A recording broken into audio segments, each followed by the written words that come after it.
What's up, traders? Eric here from MajorLeagueTrading.com. Tonight's free video here, we're looking at the same levels, 49.74 quarters. You can see they tested once, twice today, both right at the morning and then at the end of the day there. And for the most part, it was a really choppy, sloppy day.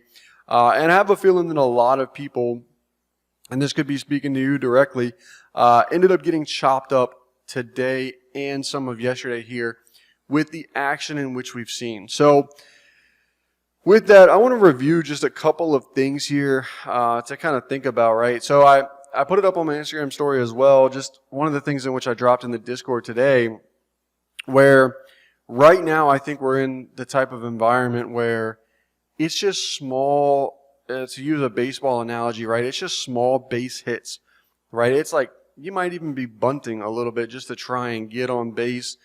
And you might every now and then like have to step in front of the ball and maybe get smacked by it in order to, to get a walk to base. I don't know how that works. I don't play baseball. But the point is,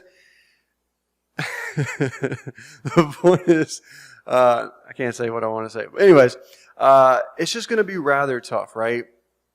So with that, like we gotta maintain the discipline. We gotta maintain the overall emotional control and that FOMO that you'll see from certain moves, right? Like Nvidia today had a really nice move. And it's like, okay, cool. This thing gets a gap up today and it fades, right? And it's got a really nice move to the downside. It has a range of like 35 points. But like, why was today the day that Nvidia makes the move? Like, why wasn't it any of these other 38 days of this year so far that we got a nice run up? Like, why wasn't any of those really a nice, down day here, so to speak, right? With how far extended we are. So for me, like, this just isn't my trade, and we have to keep those things in perspective, right? Like, we have to be looking and waiting for our trade specifically. So that one for me on the day, again, remember, we've got this 74 quarter level in here. If we can open above that level tomorrow, test it, and then rally from there, I think we've got room up towards, the 5K number, right? Go ahead and hit that, 5K even number. But the trade in which I ended up taking here today, and again, none of these things are like, they're not massive swings. They're not massive moves, right? We're small base hits right now. And that was right here out of the NASDAQ. So we had this 612 level in place. And I think there's something really interesting to note about this too, right? So I actually came into the day in a very unusual position because I wrote, so for me to take this back just a quick step, I wrote this morning that I had no plan, right? I just wanted to let the market kind of do something, prove itself, some sort of relative strength or weakness to present itself. Obviously, to cover this, since I did say it yesterday, we did have a position on here in Tesla overnight, and that position ultimately ended up trailing out for a gain of like 7 or 8 cents, depending upon your entry. This thing just got super aggressive off the 177.38. It probably should have continued to the downside, realistically. But nonetheless, we managed it appropriately, right? Like, we didn't hold this thing all the way back to zero. We went ahead and took our stops. It had, in my opinion, of all of the charts in which I've seen so far this week, it had the best opportunity on the board to be a nice winner, right? I realistically, again, I wouldn't pick up the position if I didn't think that it would, make the move to targets. I thought we would see 172.68 and then, of course, that 159.08. And I thought it would be the best thing on the board and maybe the only trade in which we really needed to do, right?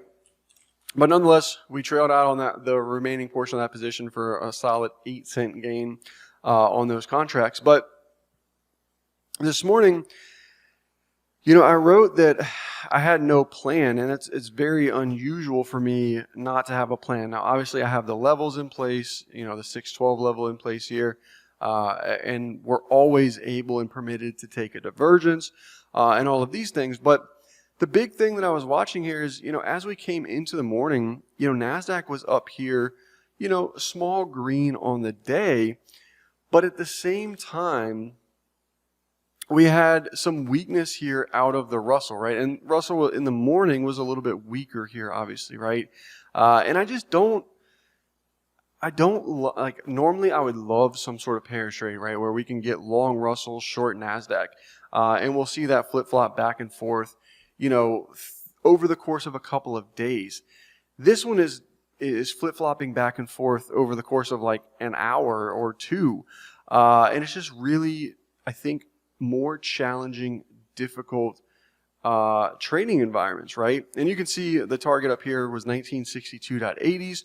So ultimately the trade in which I took today here, again, I didn't see this Russell strength coming out of, like I didn't see us rallying, 25, 30 points out of the Russell today. And at the same time, I also wouldn't have thought that we would have seen, 140, 150 points straight down in the NASDAQ off the get-go this morning, right?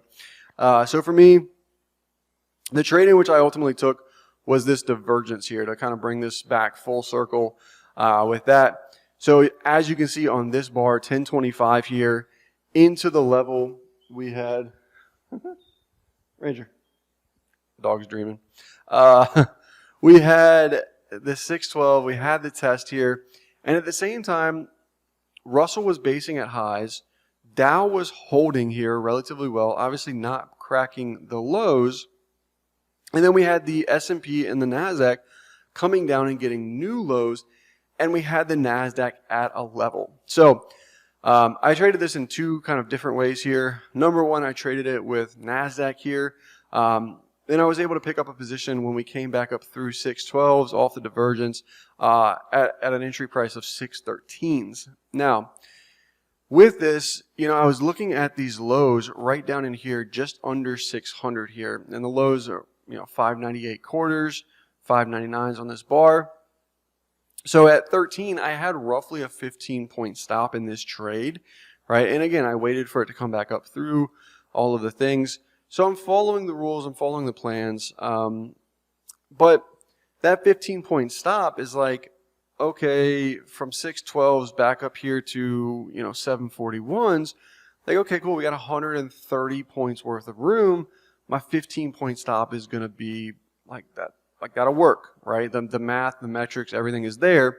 But ultimately, we got this nice little pop here up towards 650s. And it's like, okay, cool, we got over 30 points worth of pop. We got a 40-point pop out of this thing, which is like 2 Rs. And then I did what, in hindsight, it ends up being the right decision.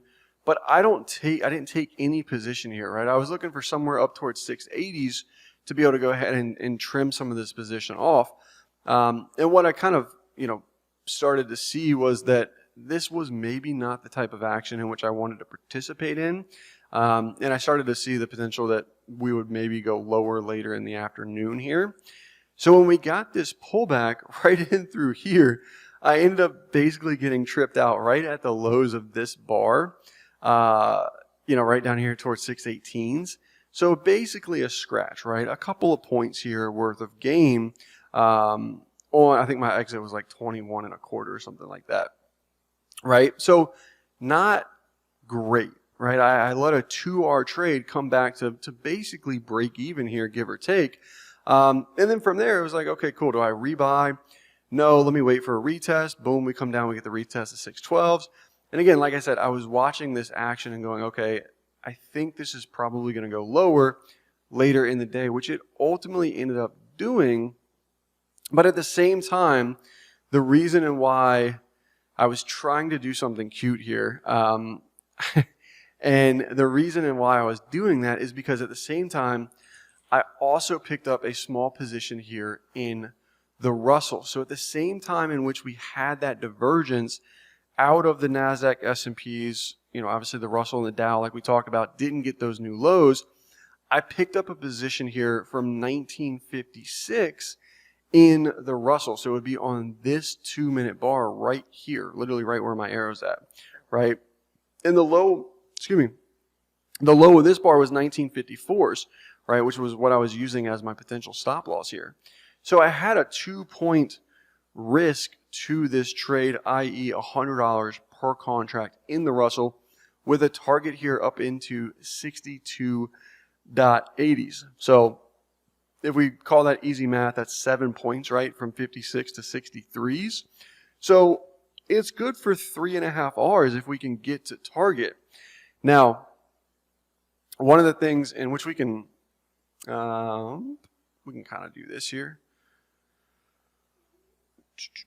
Kind of do this right here. All right. So if we notice, oh, hold on. Okay, we're back. So final thoughts on this one. If you'll notice something here about this exit down in here with the NASDAQ, with the Russell there, right? So I was able to manage to get the Russell up here towards 1960s, and we were able to lock in a pretty decent profit. I didn't hold it all the way up into 62.80s.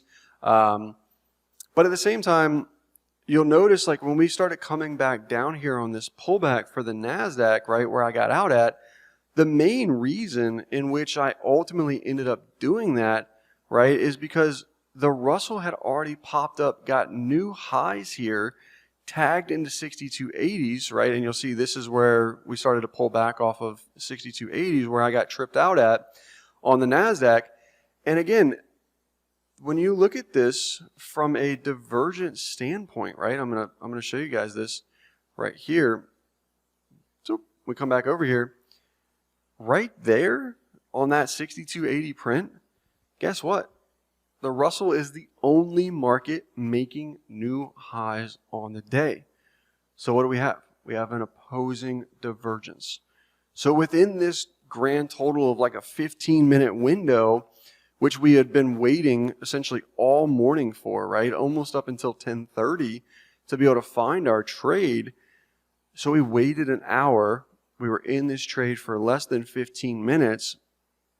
And then we had a reason in which to suspect that that might potentially be the high of the day in the Russell, with the signal, with the level, and all of the things, right? So I went ahead and with that in mind as well, closed out the NASDAQ. I had already trimmed up the Russell position and closed that one out fully just before we traded up into 62.80s. But obviously still aware, still watching that and all of the things, right? So the same thing in which I used to get into my trade, i.e. the divergence strategy, we had the level at 612 in the NASDAQ, is the same thing I used in which to go, okay, hey, I probably should be out of this position now, which is the Russell divergence with the level. So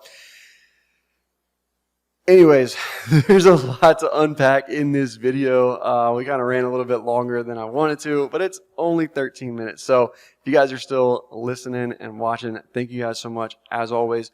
If you have any questions, comments, concerns, whatever it is, leave them in the comments below, and I will catch you guys on the next video. Peace.